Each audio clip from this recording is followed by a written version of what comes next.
thought somehow it would be cool just to explore this idea of surface, above and below, because you can translate that into something, or you can interpret it as something that's quite literal, or also something that is fairly abstract and fantastical. The above world is based in reality, and the underworld really comes from his imagination.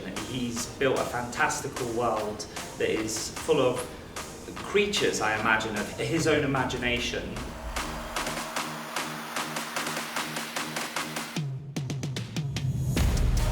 Ethan gave us the space and the freedom to explore our own characters. He encouraged us to be as wild as we could, and then we could always rein it back. But we've all felt in a really safe space to create using our faces. You know, he wanted us to pull funny faces. You know, anything goes, really. It was a real freedom, and he created that atmosphere. Even over Zoom, he was able to transmit this feeling like, just go for it. It's great, it's fun, it's just dance. Like it's nothing to be too serious about. We had to have 11 individual looks for each of the dancers involved, but they all had to be part of this big collective of this underworld creature that Ethan gave us lots of buzzwords of things that he wanted. Collaborating with Carly's costume design worked out a way that they could all have a base that was all the same and then have their own individual points. So, for example, I made a base foundation that was for the headdresses that was made from buckram, which is usually used for hat making, so it's a lot stronger. So essentially all the headdresses went on like a hat or a helmet, again to bring this kind of soldier insect uniform vibe. I worked in a few prosthetic pieces to try and make them look slightly more alien, so you know they were all essentially human but then had these aspects that took away their features, silicone mouthpieces to take away their mouths and lines breaking up the shapes of their faces. In this occasion, we sourced the costume from various high street stores and then used those bases to kind of break them down and kind of incorporate all those different features that Harriet was talking about.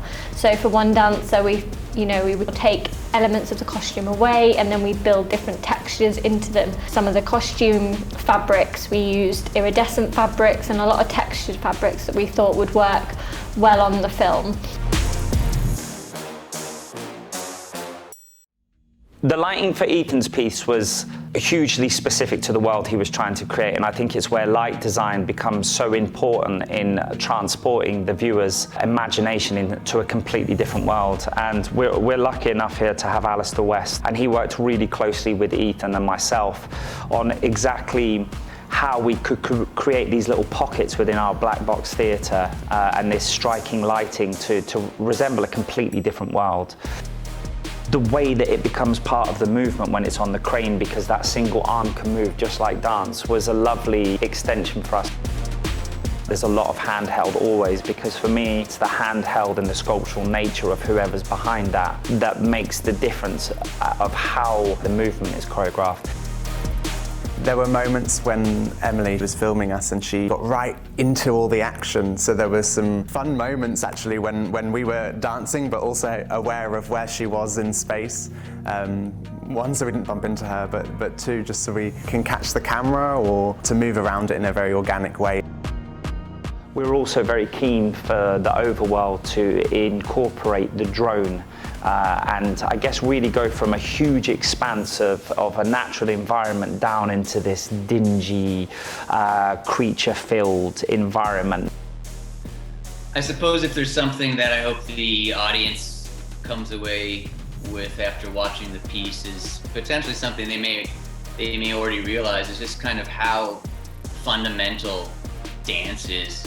So in essence, whether you're coming from a place that is beneath the surface or above the surface, that there is something that really is compelling and important about dance in terms of it being a means of expression and a means of communication.